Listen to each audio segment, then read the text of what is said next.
Chapter 10 disaster management. Board exam मध्ये आपल्याला 5 मार्क्ससाठी हा चॅप्टर येतो. खूप सोपा चॅप्टर आहे आणि यामध्ये डायग्राम पण दिलेले आहेत, फ्लो चार्ट आहे. त्या फ्लो चार्टवर पण आपल्याला एक्झाम मध्ये क्वेश्चन विचारले जातात. तर बघूया आपण हा चॅप्टर. पहिल्यांदा आपल्याला दिले, can you recall what is disaster, which disasters have you experience in your area, what are effect that disaster on local and surrounding condition. तर हे जे 2 पॉईंट आहेत तर त्यांचं एक्सप्लेनेशन मध्ये आपल्याला दिलेलं आहे. डिझास्टरची डेफिनेशन दिलेली आहे. Variously dangerous events occur many times in environment, those are called as disaster. खूप इम्पॉर्टंट डेफिनेशन आहे, पाठ करा. एक्झाम मध्ये आपल्याला डेफिनेशन पण येते डिझास्टरची. Some of the main natural disaster are flood, wet, dry famine, cyclone, earthquake, volcanoes. Flood म्हणजे पूर, वेट अँड ड्राय फेमाइन म्हणजे ओला दुष्काळ आणि सुका दुष्काळ. ओला दुष्काळ म्हणजे खूप जास्त पाऊस पडणं आणि सुका दुष्काळ म्हणजे पाऊस न पडणं. सायक्लॉन चक्रीवादळ, अर्थक्वेक भूकंप, व्हॉल्कॅनो म्हणजे ज्वालाग्राहीचा उद्रेक होणं, त्याला आपण व्हॉल्कॅनिक इरप्शन्स म्हणतो. These are sudden troubles to mankind. Such events can cause sudden changes in environment, thereby cause damage to it. Environment ला पण डॅमेज करतात, तसेच ह्युमन लाईफला पण डॅमेज करतात. Environment is also damaged due to use of natural resources for our development. This lead to sudden disaster unexpected to human. These can be called as man-made disaster. म्हणजे काही जे disaster आहेत ते man made पण आहेत, म्हणजे मानव निर्मित आहेत, माणसामुळे ओपन होतात. फॉर एक्झाम्पल टेररिझम, बॉम्बस्फोट. ज्यावेळेस सेकंड वर्ल्ड वॉर संपला त्यानंतर त्यानंतर जगातील बरेचसे जे देश आहेत ते एकत्र आले आणि त्यांनी युनायटेड नेशन नावाचा एक संघटना आहे ती एस्टॅब्लिश केली. आणि नंतर वर्ल्ड वॉर सारखे परत वार होऊ नये म्हणून प्रिव्हेंट करण्याचं काम युनायटेड नेशन करतं. तर युनायटेड नेशन आपल्याला डिझास्टर मॅनेजमेंटची डेफिनेशन दिलेली आहे ती बघू. United Nation has defined the disaster as sudden event that leads to huge loss of life and property. Sudden events, unexpected. आता भूकंप आपल्याला सांगू देतो का नाही, तर अनएक्सपेक्टेड आहे. तर अशी जी इव्हेंट आहे आणि त्याच्यामुळे काय होतं, ह्यूज लॉस टू लाईफ आणि प्रॉपर्टी, म्हणजे माणसांची जीवितहानी होते, तसेच प्राण्यांची पण जीवितहानी होऊ शकते आणि प्रॉपर्टीचा पण लॉस होता. For example collapsing of bridges, तसंच कोलॅप्सिंग ऑफ बिल्डिंग्स. अशा प्रकारे जो डिझास्टर आहे, डिझास्टरमुळे काय होतं, economic, social, cultural, law, administrative काय होतात, इफेक्ट होतात. तसेच लॉस ऑफ लाईफ आणि प्रॉपर्टी ऑफ पीपल होतात. तसेच पीपल काय करतात, डिस्ट्रेस मध्ये जातात. आता काही डिझास्टर कसे असतात, शॉर्ट टर्म असतात, काही कसे असतात, लॉंग टर्म डिझास्टर असतात. बरोबर, काही शॉर्ट टर्म असतात, काही लॉंग टर्म असतात. तर डिपेंडिंग आपण त्याच्यानुसार आपण मेजरमेंट केलेलं आहे. तर आपल्या खाली काही एक्झाम्पल दिलेलं आहे. Cyclones in Odisha, catastrophic earthquake of Gujarat and Latur. किल्लारीला भूकंप झाला होता. Frequently buzzing cyclones in coastal of Andhra Pradesh. Cyclone चक्रीवादळे येतात समुद्रकिनारी. अशामुळे काय होतं, total chaos, huge loss of life and property in respective region. बरोबर, काही जे डिझास्टर आहे त्यांची सिव्हिरिटी वेळेनुसार वाढत जाते. फॉर एक्झाम्पल फेमाईन दिले आपल्याला, दुष्काळ. तसेच त्याच्यामध्ये काय होतं, जे क्रॉप आहे, क्रॉपचं प्रोडक्शन चांगलं येत नाही, वॉटर अवेलेबिलिटी कमी होते, त्यामुळे लॉंग टर्म मध्ये काय होतं, ह्युमन लाईफला इफेक्ट होतं. तसेच काही अजून दिलेले आहेत, रायझिंग लेवल ऑफ ओशियन आणि डिझर्टिफिकेशन. डिझर्टिफिकेशन म्हणजे काय, जी सॉइल आहे, सॉइलचं डिझर्ट मध्ये कन्वर्ट होणं, किंवा जी सॉइल आहे ती इनफर्टाईल होतं, त्याला आपण डिझर्टिफिकेशन म्हणतो. आपल्याला इथं पुढं लेट्स डिस्कस आहे. Observe the following images, whether the places of disaster are known to you, discuss effect of this disaster on public life, how it could have been saved from this disaster, discuss with your friend in classroom. तर इथं flood आहे आणि खाली railway accident दिसतोय तुम्हाला. तसेच एक water tank आहे, ती कोलॅप्स झालेली आहे. तर हे डिझास्टर दिलेले आहेत. यावर प्रिव्हियस इयर क्वेश्चन मध्ये विचारलेले आहेत की कोणत्या टाईपचा डिझास्टर आहे आणि याचे इफेक्ट काय आहेत. तर फ्लड आल्यानंतर काय होईल, जी पब्लिक ट्रान्सपोर्टेशन आहे, तसेच लोकांचे बिझनेसेस आहेत, ते काय होतील, इफेक्ट होतील. तर अशा प्रकारे तुम्ही प्रत्येक डिझास्टरचा इफेक्ट सांगू शकता. एक्झाम मध्ये जरी आलं तर तुम्ही ऍझ्युम करून पण बऱ्याच डिझास्टर आहेत की त्यांचं काय करू शकता तुम्ही, इफेक्ट काय होतात, तसेच पब्लिक लाईफ काय इफेक्ट होती हे तुम्ही सांगू शकता. तर हे क्वेश्चन आलेले आहेत. त्यानंतर आपल्याला टाइप्स ऑफ डिझास्टर दिलेला आहे, खूप इम्पॉर्टंट आहे. बोर्ड एक्झाम मध्ये आपल्याला ऑड मॅन आउट मध्ये येतं, तसेच फिल द ब्लँक मध्ये येतं, तसेच give any 2 example of geophysical, biological, man made disaster. अशा प्रकारे येतं आपल्याला, त्यावेळेस आपल्याला आलं पाहिजे. आता 3 मेन टाइप्स आहेत. पहिला टाइप आहे जिओफिजिकल, दुसरा आहे बायोलॉजिकल, तिसरा आहे मॅन मेड. तर जिओफिजिकल मध्ये जिओलॉजिकल आहे पहिला प्रकार. जिओलॉजिकल मीन्स अर्थ, म्हणजे अर्थच्या रिलेटेड जो डिझास्टर आहे त्याला आपण जिओलॉजिकल डिझास्टर म्हणतो. त्याच्यामध्ये आहे earthquake, volcano, tsunami, landslide. Landslide म्हणजे काय, आपण त्याला भूस्खलन म्हणतो किंवा दरड कोसळणं म्हणतो, त्याला आपण लँडस्लाइड म्हणतो इंग्लिशमध्ये. लँडफॉल, इरोजन. इरोजन म्हणजे जो सॉइलचा अप्पर लेअर आहे तो जातो, त्याला आपण सॉइल इरोजन म्हणतो. अल्कलायझेशन, जी सॉइल आहे, सॉइलचं अल्कलायझेशन होतं. नंतर फ्लुडिंग. फ्लुडिंग म्हणजे पूर. तर आपण मागच्या वर्षी मराठवाड्यामध्ये पूर आला होता, हे तर बघितलंच आहे. आणि आपण खूप वेळा बघतो की कोणत्या ना कोणत्या राज्यामध्ये दरवर्षी फ्लड येतच असतो, पूर येत असतो. नंतर आहे ऍटमॉस्फेरिक, म्हणजे जे वातावरण आहे वातावरणाच्या related. Hot and cold waves. उन्हाळ्यामध्ये हॉट वेव्हज येतात आणि हिवाळ्यामध्ये कोल्ड वेव्ह येतात. त्याच्यामध्ये हॉट वेव्ह मध्ये काय होतं, जे टेम्परेचर आहे खूप जास्त जातं 45 ते 50 डिग्री पर्यंत जातं. ज्याला आपण हॉट वेव्हज म्हणतो. स्नोस्टॉर्म, स्नोफॉल, स्नोफॉल म्हणजे बर्फवर्षा, हिमवर्षाव. नंतर आहे सायक्लॉन, चक्रीवादळ, हेलस्टॉर्म, गारा पडतात असं म्हणतो आपण. ड्राफ्ट म्हणजे दुष्काळ, फ्लोड म्हणजे पूर, मेटेराइट, मेटेराइट म्हणजे धूमकेतू आपल्याला हिट करतो. तसेच सनस्पॉट, सनवर 2 स्पॉट असतात. एक डार्क स्पॉट असतो आणि एक दुसरा व्हाईट स्पॉट असतो. तो व्हाईट स्पॉट वरून काय होत असतं, सारखी एनर्जी काय होत असते, इमिट होत असते. त्यानंतर आपल्याला सेकंड टाइप बायोलॉजिकल आहे. बायोलॉजिकलमध्ये प्लांट रिलेटेड डिझास्टर दिलेले आहेत. फॉरेस्ट फायर म्हणजे वणवा लागणे, fungal diseases spreading, blister, weed, aquatic, carrot grass, common grass म्हणजे जे काही ग्रास आहेत, तर ते दुसऱ्या देशातले आहेत, पण ते आपल्या देशामध्ये पण येतात आणि डिझास्टर म्हणतात. फॉर एक्झाम्पल आपण वॉटर हायजीन बघितलं, तर वॉटर हायजीन आपलं इंडिमिक आहे का इंडियाचं नाही, दुसऱ्या देशातून आपल्याला आलेलं आहे. आणि बाकीचे जे वॉटरमध्ये प्लांट आहेत, त्या प्लांटला काय होतं, ग्रो होऊ देत नाही. तर वॉटर हायजीन घेतलं. तसेच कॅरट ग्रास आहे, गाजर गवत म्हणतो आपण, काँग्रेस म्हणतो. तर ते काय आहे, एक वीड आहे, म्हणजे एक गवत आहे. तर ते दुसरे आपले जे प्लांट आहे, मेन क्रॉपला अफेक्ट करतं.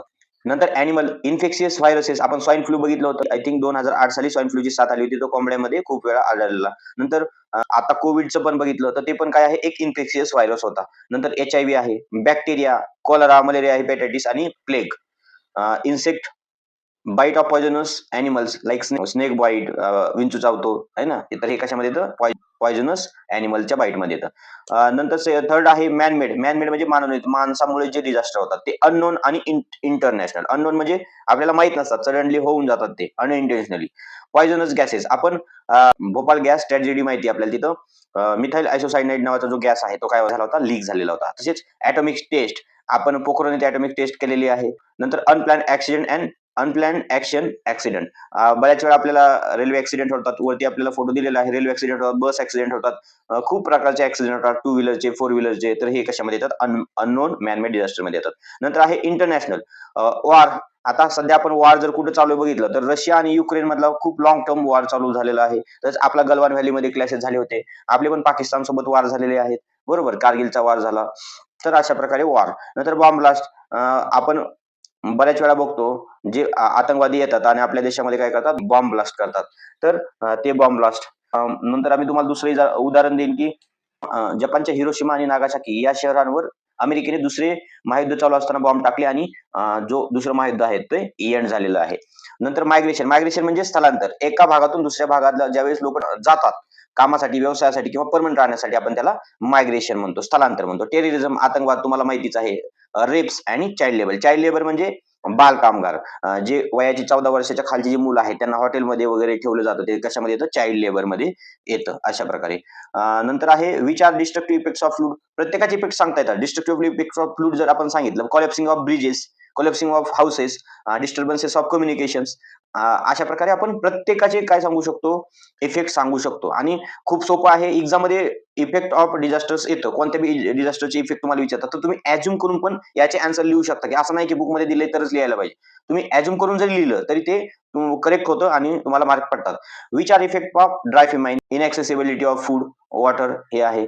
नंतर which are destructive effect of earthquake, houses collapsing, communication disturbances, अशा प्रकारे.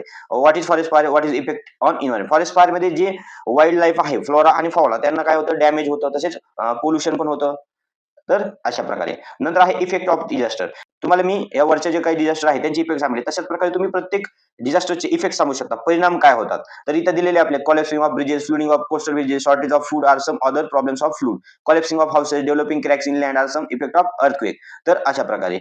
नंतर डिझास्टर काय होतं, डिझास्टरमुळे आपल्याला जे लाँग टर्म नेशनवरती इफेक्ट होतात. फॉर एक्झाम्पल, जे आपण डेव्हलपमेंटसाठी पैसा खर्च करणार आहोत आपल्या देशामध्ये, तर तो आपल्याला डायव्हर्ट करून काय करावा लागतो, जर डिझास्टरमध्ये जे नुकसान झालेलं आहे ते आपल्या भरून काढण्यासाठी गव्हर्नमेंटला तो पैसा लावावा लागतो. तर हा खूप मोठा इफेक्ट आहे. नंतर जे ह्यूज एक्सपेन्सेस लागतात रिकन्स्ट्रक्शनसाठी. तसेच effect of disaster on social relationship. If local leadership is not strong, citizen may become confuse. खाली दिलं आहे ॲडमिनिस्ट्रेटिव्ह प्रॉब्लेम येतात. ॲडमिनिस्ट्रेटिव्ह प्रॉब्लेम्स काय येणार, कम्युनिकेशन इस्टॅब्लिश करायला खूप प्रॉब्लेम्स येतात. त्याला आपण ॲडमिनिस्ट्रेटिव्ह प्रॉब्लेम्स म्हणतो. आणि नॉर्मल लॉ आणि ऑर्डर मेंटेन करण्यासाठी पण खूप वेळा प्रॉब्लेम येतो. तुम्ही जर बघितलं, सोलापूरमध्ये ज्यावेळेस फ्लूड आला होता आता 2025 ला, तर ज्या लोकांनी घर सोडलेले होते आणि पूर आल्यामुळे दुसऱ्या सेफ जागी गेले होते, त्यांच्या घरामध्ये पण चोरी झाली होती. तर अशा प्रकारे काही ॲडमिनिस्ट्रेटिव्ह इफेक्ट येतात. त्यावेळेस पोलिसांकडे हे सगळे प्रॉब्लेम जातात. तर हे कसे आहेत, ॲडमिनिस्ट्रेटिव्ह प्रॉब्लेम्स आहेत. आणि जर डिझास्टर आला आणि त्याच्या रिलेटेड जर गव्हर्नमेंट जे डिपार्टमेंट असेल, कन्सर्न डिपार्टमेंट असेल, त्यांनी व्यवस्थित नाही रिस्पॉन्स दिला, तर काय होऊ शकतं, जी इंटायर ऍडमिनिस्ट्रेटिव्ह सिस्टम आहे ती काय होऊ शकते, कोलॅप्स होऊ शकते. त्यानंतर आपल्याला खाली डिझास्टर त्याचे economic, social, environmental, administrative, professional आणि पॉलिटिकल आणि मेडिकल काय इफेक्ट होतात ते दिलेलं आहे. खूप सोपं आहे, लक्षात ठेवा. इकॉनॉमिक काय होतात? इकॉनॉमिक म्हणजे आपल्या कंट्रीच्या आर्थिक रिलेटेड, इकॉनॉमीच्या related. Sudden increase in fund expenditure, shortage of funds for development of other sectors, decrease in productivity. मी सांगितलं तुम्हाला शॉर्टेज ऑफ फंड म्हणजे पैशाची काय होते, कमतरता होते. अशा प्रकारे नंतर सोशल मध्ये काय देऊ शकता तुम्ही, law and order problem, crime increase होऊ शकतात, बरोबर, थेफ्ट इन्क्रीज होऊ शकतात. नंतर आहे environmental, partial or complete collapsing of buildings, drying out of sources, and contamination of water, stinky pollution of environment due to decomposing corpse of humans and other animals. तसेच water born diseases पण होतात. नंतर administrative, professional, trace on वर्करवर काय होतो, खूप वेळा tracer होतो. कॉलॅप्सिंग of transport system, collapse होते. नंतर शॉर्टेज ऑफ फॅसिलिटीज होतात. पॉलिटिकल इन्स्टॅबिलिटी होऊ शकते, लिडरशिप फेल्युअर होऊ शकतं. मेडिकलमध्ये injuries, emotional, mental stress, increase in epidemic death of victims. जे विक्टिम्स म्हणजे काय, विक्टिम्स म्हणजे आपण मराठीमध्ये जर डिझास्टरचे व्हिक्टिम म्हटलं तर मराठीमध्ये त्याचा असा अर्थ होतो की अपघातग्रस्त, ज्यांना डिझास्टरमुळे इफेक्ट झालेला आहे त्याला आपण काय म्हणतो, व्हिक्टिम्स म्हणतो. तर अशा प्रकारे इफेक्ट दिलेले आहे तिथं. नंतर आहे nature and scope of disaster. Exam मध्ये हा क्वेश्चन आपल्याला विचारलेला नाहीये कधी, तरी पण आपण डिस्कस करू. Taking into consideration of scope of disaster, some of the important facts must be thought over as follows. Pre disaster phase, warning phase, emergency phase, rehabilitation phase, recovery phase आणि reconstruction phase.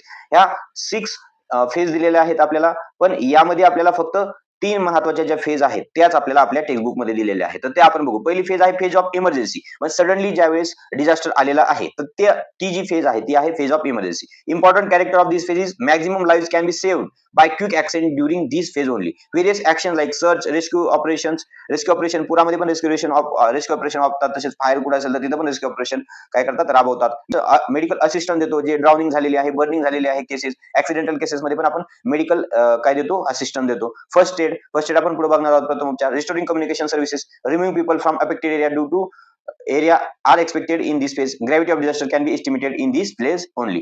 नंतर transitional phase, rehabilitation of work is started in base. म्हणजे disaster येऊन गेल्यानंतरची phase आहे. Rehabilitation म्हणजे जे effect झालेलं आहे ते नॉर्मलाइज करण्याचा प्रयत्न करणे. जे ब्रिज कॉलेप्स आहेत ते बांधणे, जे घर कॉलेप्स झाले ते घर बांधणे. अशा प्रकारे जे पीपल आहेत त्यांना नवीन शेल्टर अवेलेबल करून देईल, फूड अवेलेबल करून देईल. हे कशामध्ये येईल, ट्रान्झिशनल फेज मध्ये येईल. After subsistence of any type of disaster it include cleaning of debris, restoring water supply, repairing of roads so that it will help bring normalcy in public life. Rehabilitation of victims is important aspect of this phase. Generally, different institutes offer monetary and other type of help to such people. It helps to soothe the mental stress at earliest if the victims are affected with the permanent mean of earning livelihood and these to rehabilitation. तर ह्याच्यामध्ये काय करतात, रिहॅबिलिटेशनसाठी बऱ्याचशा ज्या organisation आहेत, NGO आहेत, ते काय करतात, हेल्प करतात. फॉर एक्झाम्पल मी देतो तुम्हाला. आता मी आळंदीमध्ये राहतो, तर आळंदीमध्ये जे आळंदी चरोली डॉक्टर असोसिएशन आहे, ज्यावेळेस मराठवाड्यामध्ये पूर आला तर त्यावेळेस आळंदी चरोली असोसिएशन जे आहे डॉक्टरचं, तर त्यांनी काय केली, जे फ्लड इफेक्टेड पीपल आहेत मराठवाड्यामध्ये तर त्यांना कॉन्ट्री काढून काय केलं, हेल्प दिली. हेल्पमध्ये मॉनिटरी असिस्टन्स, तसेच जे किराणा माल आहे, बाकीच्या necessary day to day life मध्ये राहणाऱ्या वस्तू आहेत तर त्यांचं प्रोव्हाइड दिलं. तर अशा प्रकारे वेगवेगळे ऑर्गनायझेशन असतात तर त्या ट्रान्झिशनल फेज मध्ये काय करतात, असिस्टन्स करतात.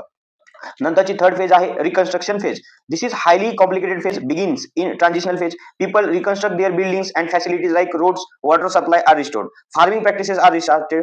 However it takes long time for construction. तर अशा प्रकारे रिकन्स्ट्रक्शन फेज मध्ये काय होतं, आपण रिकन्स्ट्रक्ट करतो ज्या बऱ्याच गोष्टी डिझास्टरनं अफेक्ट झालेल्या आहेत. नंतर आपल्याला एक माळीन गावाची दुर्घटना दिलेली आहे. तर माळीन गावाची दुर्घटना मी तुम्हाला सांगेन दिलं आहे. In 2014 there had been a huge landslide in village Malin, taluka Ambegaon, district Pune.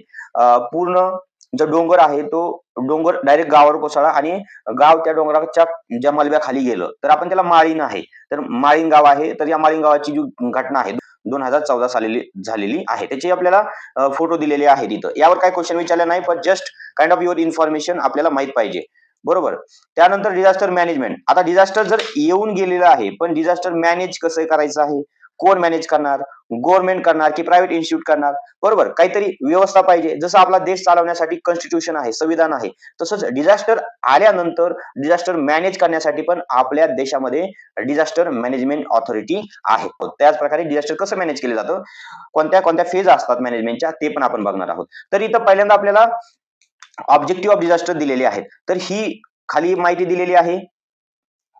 ही खाली आपल्याला माहिती दिली आहे ती तुम्ही वाचून घ्या. बोर्डसाठी इम्पॉर्टंट नाहीये. मी जे गोष्टी इम्पॉर्टंट आहेत मी ते तुम्हाला एक्सप्लेन करतोय आणि समजावून सांगतोय, तर ते तुम्ही बघा. ऑब्जेक्टिव्ह ऑफ डिझास्टर खूप इम्पॉर्टंट आहे. बोर्डमध्ये मल्टिपल टाइम्स यावर क्वेश्चन आलेले आहेत. तर हे जे 5 ऑब्जेक्टिव्ह आहेत डिझास्टर मॅनेजमेंटचे ते आपल्याला काय पाहिजेत, पार्ट पाहिजे, टोन पार्ट, ते एक्झाम मध्ये येतात. Saving of human life during calamity and release of people. जी कॅलॅमिटी आहे, डिझास्टर आहे, त्याच्यामध्ये आपण काय केलं पाहिजे, ह्युमन लाईफ सेव्ह केल्या पाहिजे. तसेच जे लोक आहेत अफेक्टेड आहेत त्यांना आपण रिलीज केलं पाहिजे. Supply of essential commodities to people to reduce effect of disaster. मी तुम्हाला सांगितलं, जी आमचं असोसिएशन आहे डॉक्टरांचं, तर त्यांनी काय केलं, इसेन्शियल कमोडिटीज आहेत त्या प्रोव्हाइड केल्या. तर अशा प्रकारे आपण प्रोव्हाइड केलं पाहिजे. To restore human life in region by creating reconciliation in disaster. Reconciliation केलं पाहिजे, बरोबर. तसंच जी ह्युमन लाईफ आहे त्यांच्यामध्ये नॉर्मल्सी आणली पाहिजे आपण. रिहॅबिलिट डिझास्टर व्हिक्टीम, जे डिझास्टर प्रोन आहेत, डिझास्टर ज्या अफेक्टेड लोक आहेत फ्लोडमध्ये ड्रॉपमध्ये, त्यांना रिलोकेट केलं पाहिजे, रिहॅबिलिट केलं पाहिजे, त्यांना रिसोर्स दिले पाहिजे. अशा प्रकारे considering the protective measures in disaster, such disaster will not reach in future and take care to reduce their intensity. म्हणजे अशाच प्रकारे जे डिझास्टर झालेले आहेत त्या डिझास्टर परत ऑकर होऊ नये, आणि जरी झाले तरी त्याची इंटेन्सिटीमुळे कमी लोक इफेक्ट व्हावे. तर अशा प्रकारे हे जे ऑब्जेक्टिव्ह आहेत 5, तर ते आपल्याला दिलेले आहेत, खूप इम्पॉर्टंट आहेत बोर्ड एक्झामसाठी, तुम्ही करून घ्या. त्यानंतर आपल्याला प्री डिझास्टर मॅनेजमेंट आणि पोस्ट डिझास्टर मॅनेजमेंट मध्ये काय केलं पाहिजे हे पॉईंट दिलेले आहेत. खूप इम्पॉर्टंट पॉईंट आहे, यावर पण आपल्याला क्वेश्चन विचारतात. प्री डिझास्टर मॅनेजमेंट म्हणजे डिझास्टर येण्याच्या पूर्वी काय स्टेप केले पाहिजे, तसेच पोस्ट डिझास्टर आल्यानंतर काय केलं पाहिजे ते दिलेलं आहे. खूप इम्पॉर्टंट आहे, एक्झाम मध्ये आपल्याला येतं. Pre disaster management, this indicate the complete preparation and planning to face any type of disaster. Complete planning करायचं आपल्याला. Identifying pro disaster areas.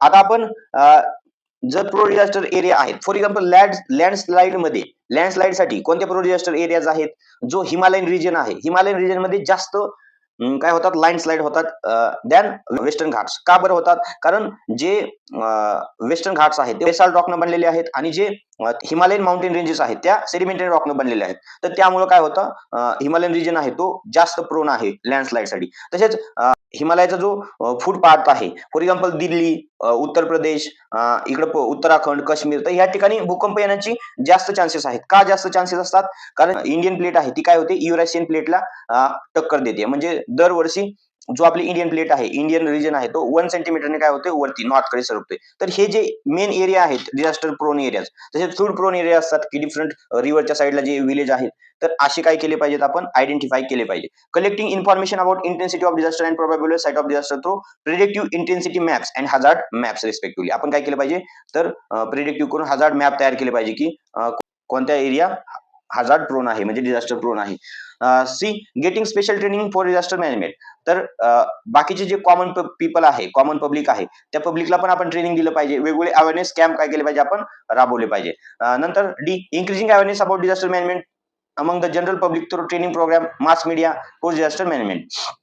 आपण कॅम्पेन केलं पाहिजे. डिझास्टर जे आहे त्या डिझास्टर बद्दल आपण काय केलं पाहिजे, लोकांमध्ये अवेअरनेस जागवला पाहिजे. आता तुम्ही बस स्टँड वगैरे जर बघितला तर तिथं ऍड चालू असतात, गव्हर्नमेंटच्या ज्या ऍड चालू असतात की कोणतीही जर तुमच्या अनोळखी वस्तू असेल तर तिला हात लावू नका, पोलिसांना कळवा, अशा गोष्टी असतात. तर हे काय करतंय गव्हर्नमेंट काय करतंय, आपल्यामध्ये अवेअरनेस करण्याचा प्रयत्न करते. तसेच तुम्ही बघितलं असेल, आळंदीमध्ये एक ज्ञानेश्वर विद्यालय आहे. तर ज्ञानेश्वर विद्यालयामध्ये जे तिथलं शाळेतलं प्रशासन आहे, त्या शाळेतल्या प्रशासनानं काय केलं, जे फायर ब्रिगेड आहे तर त्या फायर ब्रिगेडला आणून मॉक ड्रिल केली. म्हणजे थोडक्यात जे विद्यार्थी आहेत त्या विद्यार्थ्यांमध्ये अवेअरनेस केलं. तर अशाच प्रकारे जे विद्यार्थी आहेत त्यांच्यामध्ये फ्लड रिलेटेड, अर्थक्वेक रिलेटेड आपण काय केलं पाहिजे, अवेअरनेस केलेलं पाहिजे. तसेच जे कॉमन पीपल आहेत त्या कॉमन पीपलला पण आपण जे डिझास्टर आहे त्यांच्याबद्दल अवेअरनेस केलं पाहिजे. आणि गव्हर्नमेंट बऱ्याच वेळा खूप साऱ्या स्कीम, योजना आणि बऱ्याच काहीतरी शक्कल लढून काय करतं, अवेअरनेस करतं. पोस्ट डिझास्टर मध्ये काय केलं पाहिजे, providing all types of necessary help to victim of disaster. सगळ्या प्रकारे monetary assistance, medical assistance, necessary कमोडिटीची असिस्टन्स दिली पाहिजे आपण. Participation of probably local people saved from disaster in arranging help to people. म्हणजे जे लोकल पीपल आहेत त्या एरिया मधले त्यांना आपण काय केलं पाहिजे, हेल्पसाठी घेतलं पाहिजे, दुसऱ्या व्हिक्टीमला वाचवण्यासाठी, सेव्ह करण्यासाठी. का, कारण त्यांना त्या ठिकाणची सगळी माहिती असते. Third, quick establishment of health centre. Different types of disaster need different type of control measure centre. आपण कोविडच्या वेळेस बघितलं तर प्रत्येक डिस्ट्रिक्टच्या ठिकाणी काय होतं, कंट्रोल सेंटर होतं. दर महिन्याला, दर दिवशी किती कोविडचे पेशंट येत आहेत तरी आपल्याला काय यायच्या अपडेट यायच्या. तर म्हणजे असे काय केले पाहिजे, आपण कंट्रोल सेंटर इस्टॅब्लिश केले पाहिजे. फ्लूच्या रिलेटेड, डबच्या रिलेटेड, खूप साऱ्या याच्या रिलेटेड. नंतर आहे fourth, categorisation of the help material received from control centre, delivering material to victim and continuous review the help. म्हणजे जी हेल्प आली आहे ती एकाच गावात द्यायची नाही. जर फ्लू इफेक्टेड बरेच गाव असतील तर तर सगळ्या गावांना इक्वली गेली पाहिजे, सगळ्या लोकांपर्यंत हेल्प पोहोचली पाहिजे, त्याचं काय केलं पाहिजे आपण सुपरविजन केलं पाहिजे. Being always prepare for disaster rescue, आपण नेहमी प्रत्येक डिझास्टर साठी काय राहिलं पाहिजे, प्रत्येक डिझास्टर साठी आपण प्रिपेअर राहिलं पाहिजे. आता इथं आपल्याला हा फ्लो चार्ट दिलेला आहे. तर या फ्लो चार्ट मध्ये आपल्याला काय दिलेलं आहे, या फ्लो चार्ट मध्ये आपल्याला main aspect of disaster management दिलेला आहे. म्हणजे आपण काय केलं पाहिजे. सर्वात पहिले आपल्याला येईल वरती प्रिपरेशन. प्रिपरेशन म्हणजे काय, plan is prepare to minimise destruction in any disaster if occur. आपण प्लॅन केला पाहिजे डिझास्टर मिनिमाइज करण्यासाठी effect. Redemption, plan for minimising damage to society and country. याच्यामध्ये आपण सोसायटीमध्ये कमी डॅमेज व्हावं, सोसायटी आणि देशामध्ये कमी डॅमेज व्हावं यासाठी प्लॅन केला पाहिजे. Preparedness, a plan is chalk out so as to get the quick response from general public and administration. Prepare राहिलं पाहिजे आणि पब्लिक तसेच गव्हर्नमेंट पासून क्विक रिस्पॉन्स पाहिजे. Impact of disaster, intensity of various aspect of disaster management are review करायला पाहिजे आपण. Response, disaster आल्यानंतर आपण रिस्पॉन्स दिला पाहिजे. Response to disaster is to be given immediately after the incidents. This factor is followed by disaster strike in this cycle. Disaster झाल्या आपण काय दिलं पाहिजे, रिस्पॉन्स दिला पाहिजे. त्यानंतर resurgence. Resurgence is an important link between emergency measures and national progress. Resurgence is a stage use for welfare and rehabilitation of nations. म्हणजेच आपण रिहॅबिलिट केलं पाहिजे यामध्ये. रिस्टोरेशन, ज्या सगळ्या इफेक्टेड गोष्टी आहेत त्या आपण काय केल्या पाहिजे, रिस्टोर केल्या पाहिजे. This is important link between major after disaster and national development. This step is useful for progress of nation and rehabilitation. तर हा फ्लो चार्ट आहे, खूप इम्पॉर्टंट आहे. हा बोर्ड एक्झाम मध्ये आपल्याला येऊ शकतो. नंतर इथं आपल्याला structure of disaster management authority आलेला आहे. तर हा जो क्वेश्चन आहे हा प्रिव्हियस इयर क्वेश्चन आहे. तर आपल्याला खूप वेळा ही डिझास्टर मॅनेजमेंट ऑथॉरिटी आहे आपल्या देशामधली, तर त्यावर क्वेश्चन आलेले आहेत आणि खूप सोपा प्रश्न आहे. तर हा जो फ्लो चार्ट आहे खूप सिंपल आहे, तुम्ही मेमोराइज करू शकता आणि जस्ट समजून जरी घेतलं तर तुमच्या लक्षात राहील आणि तुम्ही लिहू शकता एक्झाम मध्ये आल्यानंतर. डायरेक्टली फ्लो चार्ट येतो आपल्याला. ओके, तर याच्यामध्ये बघा प्रत्येक लेवलवर कोणती ऑथॉरिटी काम करते डिझास्टर मॅनेज करण्यासाठी, तर ते आपल्याला ह्या फ्लो चार्ट मध्ये दिलेलं आहे डिझास्टर मॅनेजमेंट मध्ये. आता national level disaster management authority जी आहे, डिझास्टर मॅनेजमेंट ऍक्ट आहे 2004, त्यानुसार डिझास्टर मॅनेजमेंट ऑथॉरिटी इस्टॅब्लिश झालेली आहे आपल्या देशामध्ये. तर त्यामध्ये नॅशनल डिझास्टर मॅनेजमेंट ऑथॉरिटी, तर कंट्री लेवलला, देशाच्या लेवलला जो चेअरमॅन आहे तो कोण असतोय, तो प्राईम मिनिस्टर असतोय. तो कोण असतोय, तो प्राईम मिनिस्टर असतोय. स्टेट लेवल मॅनेजमेंट ऑथॉरिटीचा चेअरमॅन कोण असतोय, चीफ मिनिस्टर असतोय. डिस्ट्रिक्ट लेवलला कोण असतोय, कलेक्टर असतोय. तालुका लेवलला कोण असतोय, तहसीलदार असतोय. तुम्ही इथं दोन गोष्टी नोटीस केल्या का, ही लोक काय केलेले निवडून दिलेले आहेत कुठपर्यंत, देश आणि राज्यापर्यंत. पण जसं तुम्ही जिल्हास्तरीय जाताल, जिल्हास्तरीयच्या खाली जाताल, तर ती लोक जी आहेत ती काय आहेत, ऍडमिनिस्ट्रेटिव्ह मधली लोक आहेत की त्यांनी एक्झाम देऊन आलेले आहेत, एमपीएससी युपीएससी. आणि नंतर फक्त जो सरपंच आहे तो इलेक्टेड असतो. तर अशा प्रकारे डिस्ट्रिक्ट डिझास्टर मॅनेजमेंट ऑथॉरिटीचा चेअरमॅन कोण आहे, कलेक्टर. म्हणजे डिस्ट्रिक्ट लेवलला जे सगळे डिझास्टर होतात तर ते जर मॅनेज करण्याचं, ऑब्झर्व करण्याचं, तसेच व्हिजिलन्स ठेवण्याचं काम कोणाचं आहे, कलेक्टरचं आहे. तालुका डिझास्टर मॅनेजमेंट ऑथॉरिटीचा चेअरमॅन कोण आहे, तहसीलदार. म्हणजे तालुका लेवलला कोण असतो जिम्मेदार डिझास्टरसाठी, तहसीलदार. आणि नंतर आहे विलेज लेवलला कोण आहे, सरपंच आहे. तसेच बाकीची जी जनरल पब्लिक आहे ती पब्लिक पण काय करते, डिझास्टर मध्ये पार्टिसिपेट करते. System involve in actual rescue and rehabilitation, कोण कोण, जे कलेक्टर, तहसीलदार, सरपंच आणि जनरल पब्लिक. अदर्स सोशल आणि प्रायव्हेट ऑर्गनायझेशन पण त्याच्यामध्ये असू शकतात. तसेच ऑर्गनायझेशन प्रोव्हाइडिंग प्रिकॉशनरी वॉर्निंग, तर याच्यामध्ये कोण कोण प्रिकॉशनरी वॉर्निंग प्रोव्हाइड करतं आपल्याला, इथं तुम्ही बघितलं असेल पीएम ऑफिस, पीएमओ, नंतर सीएमओ, नंतर कलेक्टरेट, जिल्हाधिकारी. तर अशा प्रकारे. तर खूप सोपा पॉईंट आहे. तुम्ही बघितलं नॅशनल लेवलला कोण आहे, प्राईम मिनिस्टर आहे. स्टेट लेवलला कोण आहे, चीफ मिनिस्टर आहे. डिस्ट्रिक्ट लेवलला कोण आहे, कलेक्टर आहे. तालुका लेवलला कोण आहे, तहसीलदार आहे. आणि विलेज लेवलला कोण आहे, सरपंच आहे. तसेच त्यासोबत हेल्पलिंगला जनरल पब्लिक आहे. अशा प्रकारे डिझास्टर मॅनेजमेंट ऑथॉरिटी आपल्या कंट्रीमध्ये आहे ती काय करते, वर्क करते. District disaster management authority. At a district level, district collector is responsible for disaster management and implementation of rehabilitation scheme. Previous year question आहे. Collector is planning, coordinating, controlling and implementation of rehabilitation program, gives out necessary instruction and reviews the entire system. District collector is responsible for designing the scheme for each district, separately for each type of disaster, getting those sanctioned from state level authorities. तर district लेवलला कोण काम करतं, collector करतो. म्हणजेच district collector म्हणजेच जिल्हाधिकारी करतो. नंतर आहे district wise disaster control unit. तर प्रत्येक डिस्ट्रिक्ट वाईज काय असतं, एक डिझास्टर कंट्रोल युनिट असतं. District control unit is establish immediately either after the impact of disaster or getting intimation about it. It reviews about various aspects of disaster, keeps continuous contact with various agencies like Army, Air Force, Navy, Telecommunication Department, Paramilitary Force for getting help. It is also responsible for coordinating with various voluntary organizations for their help in disaster management. म्हणजे जे district control unit आहे, तर डिझास्टरचं काय करतं, manage करतं. तर ते control unit काय करतं, मॅनेज करतं आणि बाकीचे जे एजन्सी आहेत त्यांच्यासोबत कोऑर्डिनेशन ठेवतं आणि डिझास्टर पासून रिहॅबिलिट करण्याचं तसेच रिकन्स्ट्रक्शन करण्याचं वर्क करतं. ओके, तर अशा प्रकारे डिस्ट्रिक्ट वाईज कंट्रोल युनिट आहे. त्यानंतर आपल्याला काही ऑर्गनायझेशन दिलेले आहेत, तर यामध्ये तुम्हाला WHO वर्ल्ड हेल्थ ऑर्गनायझेशन हे दिसेल. तर प्रिव्हियस इयर क्वेश्चन विचारलेला आहे, what is the full form of WHO, तो कोण आहे, वर्ल्ड हेल्थ ऑर्गनायझेशन. बाकीच्या ऑर्गनायझेशन दिलेल्या आहेत त्या पण तुम्ही लक्षात ठेवा. United Nation Disaster Relief Organization UNDRO, United Nation Centre for Human Settlement आहे, आशियन डिझास्टर रिडक्शन सेंटर आहे, आशियन डिझास्टर प्रिपेअरनेस सेंटर आहे, United Nation Educational Scientific and Cultural Organization, त्याला आपण काय म्हणतो, युनेस्को म्हणतो. त्याला काय म्हणतो आपण, युनेस्को म्हणतो बरोबर. तर अशा प्रकारे तर यामध्ये इम्पॉर्टंट मी तुम्हाला सांगेन, युनेस्को आहे, वर्ल्ड हेल्थ ऑर्गनायझेशन आहे, तसेच हे एक आहे, एवढं करा. हे या तिन्हींच्या तरी मिनिमम काय करा, लॉंग फॉर्म आणि शॉर्ट फॉर्म लक्षात ठेवा. त्यानंतर नेक्स्ट व्हॉट डज व्हॉट, तर हा जो पॅसेज आहे तो आपल्याला एक्झाम मध्ये आलेला आहे. तर इथं नॅशनल डिझास्टर रिस्पॉन्स फोर्स आहे, त्याची इस्टॅब्लिशमेंट कशी झालेली आहे त्याबद्दल आपल्याला इन्फॉर्मेशन दिलेली आहे. National Disaster Response Force has been establish as per Disaster Management Act 2005. Division of these force are working in army. Overall 12 division are working in country. Its headquarter is Delhi. It is in action all over the country with the help of army. In Maharashtra, National Disaster Response Force is action through states reserve police force. Personnel of this force has substantial contribution in rescue work in disaster like cyclone, cliff sliding, building collapse. Okay, तर हा passage आपल्याला आलेला आहे, तर माहित पाहिजे आपल्याला. त्यानंतर खूप सोपा आणि खूप सिंपल आहे आणि खूप सोपा आहे आणि खूप तुम्हाला 3 ते 4 मार्क देणारा पॉइंट आहे, तो म्हणजे आहे first aid and emergency action. तर what is first aid, how can we offer first aid to victim of any disaster. तर आपण फर्स्ट एड म्हणजे प्रथमोपचार म्हणतो त्याला. आता तुम्ही कुठं जरी गेला असाल, बसमध्ये गेला असाल, तुमच्या शाळेमध्ये किंवा हॉस्पिटलमध्ये गेला असाल, तर तुम्हाला फर्स्ट एड किट दिसतं. तर ते फर्स्ट एड किटचा काय असतो, बॉक्स असतो. त्या बॉक्समध्ये जर एखाद्याला लागलं किंवा एखादा जर व्यक्ती पडला, तर त्याला पहिल्यांदा हेल्प करण्यासाठी जे नेसेसरी मटेरियल आहे, तर ते कशामध्ये ठेवलं असतं, फर्स्ट एड बॉक्समध्ये ठेवलेलं असतं आणि आपण ती फर्स्ट एड देतो आणि तो जो व्हिक्टिम आहे त्याला आपण काय करतो, ट्रीट करतो. तसेच आपल्याला काही इमर्जन्सी ऍक्शन आहेत, तर इमर्जन्सी सायन्स दिलेले आहेत, त्या पण बघून घ्या, एक्झाम मध्ये येऊ शकतात. 10.2 science, flammable liquid, flammable gas आणि एक्सप्लोजिव्ह, अशा प्रकारे. त्यानंतर आपल्याला इथं 10.2 व्हेरियस डिझास्टर दिलेत. तर हा जो डिझास्टर आहे हा कोणता आहे, अर्थक्वेक आहे, हे काय आहे, फायर आहे आणि हे काय आहे, स्नेक बाईट आहे. तर ह्या तिन्ही जे फोटो आहेत ते आपल्याला एक्झाम मध्ये आलेले आहेत.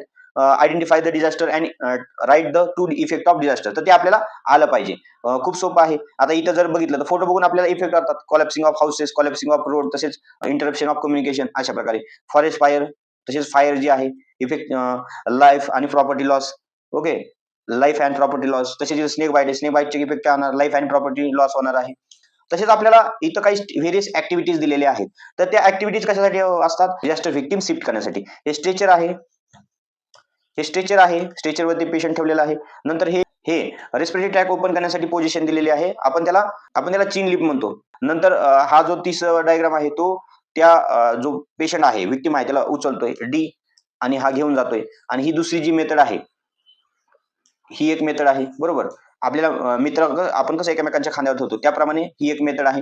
हा, तर ही जी एफ मध्ये दाखवलेली आहे, तर ती कोणती मेथड आहे, ह्युमन क्रंच मेथड आहे. मी तुम्हाला यासोबत फोटो दिलेला आहे. ओके, तुम्हाला स्क्रीनवर फोटो दिसेल, त्यामध्ये वेगळ्या वेगळ्या पेशंट लिफ्ट करण्याच्या मेथड आहेत, त्या मी तुम्हाला ह्या दिलेल्या आहेत.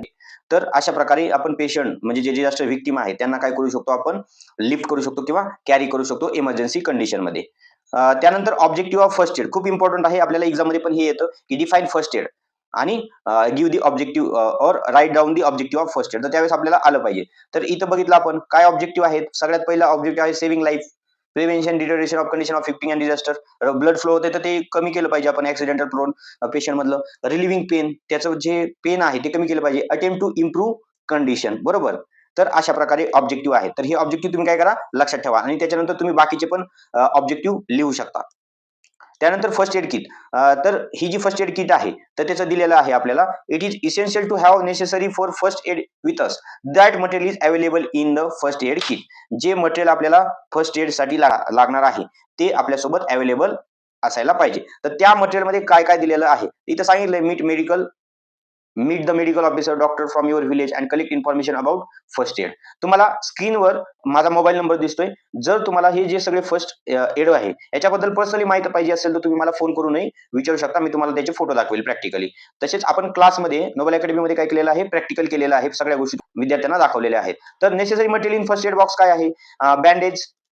Bandage strip of different size, wound gauze, triangular और circular bandages, medical cotton, hand gloves असं हातात घालायचे, clean and dry cloth, soap, antiseptic, Dettol आणि सॅव्हलॉन पण बऱ्याच जणांच्या घरी असतं. सेफ्टी पिन्स असतात, blade, small pins, needle, band aid, torch, scissor, thermometer आणि पेट्रोलियम जेली बर्निंगच्या वेळेस वापरतात, थर्मोमीटर ज्यावेळेस ताप आलेला असेल. तर फर्स्ट एड बॉक्स मध्ये ह्या सगळ्या गोष्टी पाहिजेत. तर बोर्ड एक्झाम मध्ये तुम्हाला 3 किंवा 4 मार्कला प्रश्न विचारतात, व्हॉट इज फर्स्ट एड आणि write down the necessary material in first aid box, किंवा कोणतेही जे मटेरियल आपण फर्स्ट एड मध्ये ठेवतो तर ते तुम्हाला सांगता आले पाहिजे, लिहिता आले पाहिजे. खूप सोपं आहे, तुम्ही ऍझ्युम करून पण लिहू शकता. ओके. तर अशा प्रकारे. नंतर आहे मॉक ड्रिल. तर आता तुम्ही एक्झाम मध्ये काय करता, सराव परीक्षा देता. तर सराव परीक्षा म्हणजे काय, एक प्रकारे जे डिझास्टर आहे, डिझास्टर होण्याच्या अगोदर जो सराव केला जातो त्याला आपण काय म्हणतो, मॉक ड्रिल म्हणतो.